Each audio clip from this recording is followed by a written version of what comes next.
Olá, meus amigos e irmãos, a graça e a paz do Senhor Jesus. Sabemos que Jesus irá voltar para julgar um povo, e todos nós hamos de comparecer perante o tribunal de Deus, e cada um seremos julgados segundo as nossas obras. No vídeo de hoje, o pastor Adilton Oliveira e os seus amigos pastores da Igreja Adventista do Sétimo Dia irá mostrar dentro da Bíblia que iremos passar por 3 tipos de juízo. E esse tipo de juízo é uma doutrina que é pregada pela Igreja Adventista. E não digo isso para se gloriar, e sim digo com sinceridade, pois é a única igreja que eu conheço que prega esse tipo de doutrina e eu concordo que ela está de acordo com a palavra de Deus. Se você quer saber quais são os 3 juízos que iremos passar, peço para que você assista o vídeo até o final. E se você gostar dessa mensagem, peço também para que você compartilhe essa mensagem com mais pessoas, para que ela também possa conhecer mais sobre o juízo de Deus. Que Jesus te abençoe e te guarde, e fique agora com o vídeo.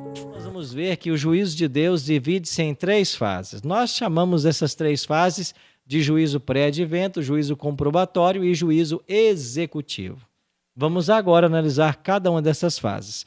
Pastor Felipe Canarim pode, por gentileza, nos ajudar a entender um pouquinho mais da primeira fase. E a pergunta é: que visão o profeta Daniel teve com relação ao juízo divino? Então vamos lá para Daniel entender isso, né, pastor? Exatamente. O capítulo 7 de Daniel ele tem bastante luz sobre esse assunto, e os apóstolos mencionaram colocando juízo para o futuro. E aqui no capítulo 7 de Daniel, aparece a sequência de impérios e algumas informações interessantes, né?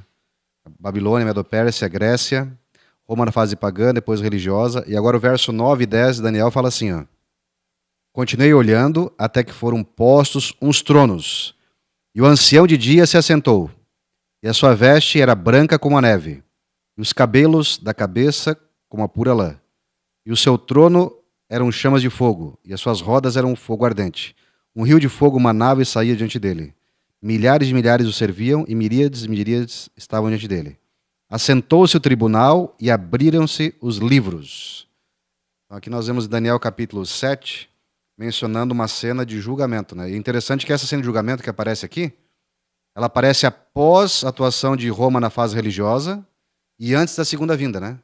E essa sequência, Roma pagã, Roma religiosa, e essa cena de julgamento que aparece ali, e a segunda vinda, 3 vezes repete nesse capítulo, né? Bem interessante.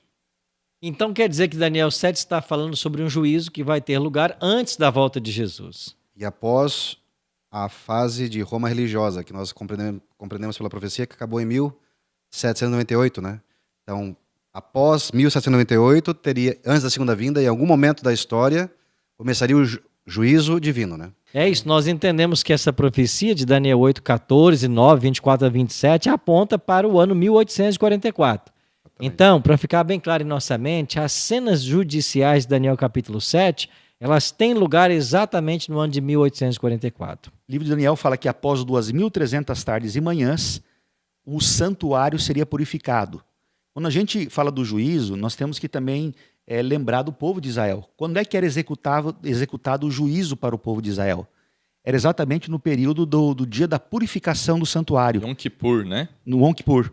E se lá acontecia dessa forma, nós temos aqui na Bíblia Daniel revelando que esse julgamento começaria após a purificação de um santuário. E que nós entendemos não é o santuário aqui da terra, até porque nesse período que Daniel profetizou, o santuário da terra tinha sido dizimado, exterminado. Então Daniel está vendo um santuário no céu que haveria de ser purificado, e é justo então a gente entender que ali começa também uma obra de juízo. E nós entendemos que a purificação do santuário, a data nós temos no livro de Daniel, que há 2.300 tardes e manhãs, uma tarde e uma manhã é um dia, como na criação, tarde e manhã é um dia, tarde e manhã segundo dia, são 2.300 anos. Desde a ordem da saída para a edificação e restauração e edificação de Jerusalém, até, nós temos a profecia, até o ungido, se passaria um período, e após esse período de 70 semanas, nós teríamos 2.300 anos, que se nós somarmos, vai dar no ano de 1844. Então, lá em 1844, aconteceu alguma coisa. Essa data é profética, está ali no livro. No mês e no dia. No mês e no dia da purificação aqui na terra, que aconteceria, né? Aqui na terra. Então aconteceu uma purificação e começou a acontecer um juízo. Agora, é difícil a gente abordar todo esse assunto agora de maneira rápida, mas eu aconselho você a pedir o guia de estudos e a acompanhar também os podcasts e os sermões. Amanhã, no domingo, nós teremos um estudo só sobre 2.300 tardes e manhãs para acompanhar. Houve, então, o começo de algo interessante em 1844. Isso quer dizer que lá começou, então, a primeira fase do juízo, quando todos aqueles que um dia aceitaram a Cristo são, então, julgados. Então, quando a Bíblia fala do juízo, é justamente isso. Para que Jesus volte e dê o galardão a cada um segundo as obras, isso tem que acontecer um juízo. É por isso que chamamos a primeira fase de juízo pré-advento. Ela tem que acontecer antes da volta de Jesus. E ela define quem está salvo e quem está perdido. Bom, vamos então agora à segunda fase do juízo. Já entendemos que a primeira fase do juízo, ela acontece antes da volta de Cristo, as cenas de Daniel capítulo 7. Entendemos que esse evento teve lugar no dia 22 de outubro de 1844. Então, as pessoas que estamos sendo julgados nesse exato momento. Alguém até que lançou uma pergunta. Pois não, pastor? Só abrir um parênteses aqui, que agora vamos para o Apocalipse, né? Daniel 7 é interessante que no capítulo 7 aparece ali a cena que nós lemos, verso 9 e 10, é uma cena messiânica, né? Do Messias como o juiz. No capítulo 8, o texto que nós citamos de Daniel 8, verso 14, aparece o Messias como sacerdote, aquele que intercede. E no capítulo 9, aparece o ungido Messias como o cordeiro morto. Aí foca a solução para cada um de nós para o juízo, né? Então, o cordeiro que foi morto é a nossa garantia de escape desse juízo, né? É interessante como Daniel ele coloca isso em paralelo, né? As funções tipológicas de Cristo, né? Sendo descritas em cada capítulo. Se você está gostando desse vídeo, não se esqueça de se inscrever no canal e de também deixar o seu like. Que visão o profeta João teve com relação ao juízo, pastor Alex? Ok, então Apocalipse capítulo 20, 11 e 12, diz assim: vi um grande trono branco e aquele que nele se assenta, de cuja presença fugiram a terra e o céu, e não se achou lugar para eles. Vi também os mortos, os grandes e os pequenos, postos em pé diante do trono. Então se abriram os livros, ainda outro livro, o livro da vida, foi aberto, e os mortos foram julgados, segundo as suas obras, conforme o que se achava escrito nos livros. Então a visão de Apocalipse, verso 20, ela é uma visão que ela tem um contexto após a volta de Cristo, num período que nós chamamos o período do milênio, onde nós vamos viver 1000 anos com Cristo. Nesse período, até houve uma pergunta aqui, o que vai acontecer com a terra? A terra vai ficar desolada. Por quê? Os mortos em Cristo, que morreram em Cristo, vão ressuscitar. Os vivos que estavam vivos e são justos, eles vão ser arrebatados juntamente com os mortos ressuscitados até Cristo.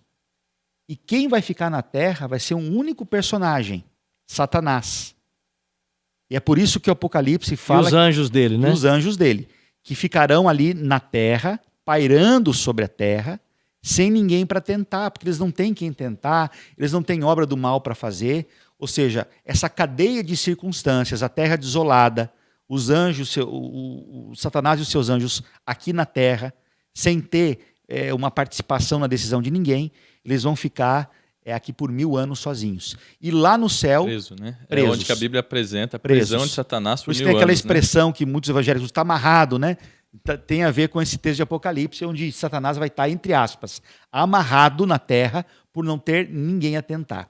E ali no céu nós teremos o juízo comprovativo. Quando a Bíblia fala aqui, eu li agora para vocês aqui, que os mortos, os grandes e os pequenos estarão em pé diante do trono, isso é uma figura de linguagem para dizer o quê? Que aqueles que não se salvaram, os mortos ímpios que estão na terra, mortos, no pó da terra, eles vão ter suas vidas ali em escrutínio, abertas. Mas não que eles estarão ali, porque os mortos não poderiam estar no céu vivos, uma vez que eles não foram ressuscitados na ocasião da volta de Cristo, não é? Então é uma figura de linguagem para dizer que haverá um julgamento comprovativo dos mortos. E ali fala assim: os mortos foram julgados segundo as suas obras, conforme que se achava escrito nos livros. Então estamos falando de um juízo de comprovação, De não é isso? comprovação. Agora, nessa fase do juízo, não há oportunidade de salvação, certo? Não há mais oportunidade. A oportunidade foi em vida, não é? Foi na primeira fase do Na juízo. primeira fase do juízo. Muito bem, vamos então à terceira fase do juízo, agora então com você, pastor Rodrigo, né? Sexta pergunta, como João descreve o juízo que os ímpios receberão? Então já vimos a primeira fase, que é juízo pré-advento. Nesse juízo entram todos aqueles que um dia aceitaram a Cristo como Salvador. Quem não o aceitou já está condenado, vai para a segunda fase, que é apenas um juízo de comprovação, mas a terceira fase do juízo nós não vimos ainda. E aí, como João descreve essa fase do juízo? Pastor Rodrigo. Juízo executivo. E antes de ler o texto, é um conforto e uma alegria para todo aquele que se sente injustiçado, porque aqui apresenta que todo aquele que fez o mal, faz o mal e não teve uma transformação vai pagar pelo preço. E inclusive, principalmente, né, Satanás e os seus anjos. O texto que nós vamos ler é Apocalipse, capítulo 20, versos 7, 8 e 9, que diz o seguinte: Quando, porém, se completarem os 1000 anos, Satanás será solto da sua prisão e sairá a seduzir as nações que há nos 4 cantos da terra, Gog e Magog, a fim de reuni-las para a peleja. O número dessas é como a areia do mar. Marcharão então pela superfície da terra e sitiam o acampamento dos santos, e a cidade querida desceu. Porém, fogo do céu e os consumiu. Aqui o texto apresenta o assunto que nós mencionamos antes, né? Aqueles que não aceitaram a Cristo serão como areias do mar, da quantidade. E o pagamento final de Satanás, né? Ele vai ser destruído de uma maneira completa aqui, né? No final dos 1000 anos. Então nós vamos passar os 1000 anos no céu e depois Cristo vai falar, não, agora chega o momento de dar o fim de todo o pecado e aí o juízo executivo, né? Essa palavra Gog e Magog, ela significa, tem a ver com o Israel antigo, com as tribos do norte que eram inimigas do povo de Israel. Então, o que está dizendo ali? Agora, nesse período após o milênio, haverá uma ressurreição dos mortos ímpios. Esses mortos ímpios ressuscitam. Satanás e os seus anjos que estavam nesse abismo de circunstâncias, eles têm agora quem tentar, tem um exército a favor deles, e diz que ali a cidade santa ela desce do céu, João vê isso em Apocalipse, e eles marcham contra a cidade. Então, nesse contexto aí, que eles marcham contra a cidade, existe um exército, existe o cabeça, que é Satanás, os seus anjos, haverá a batalha, a famosa batalha mencionada do Armagedon. Será a última grande batalha nessa terra. A batalha final. E aí que entra então o juízo chamado executivo. O Mateus estava falando aqui, o Lucas Mateus perguntando.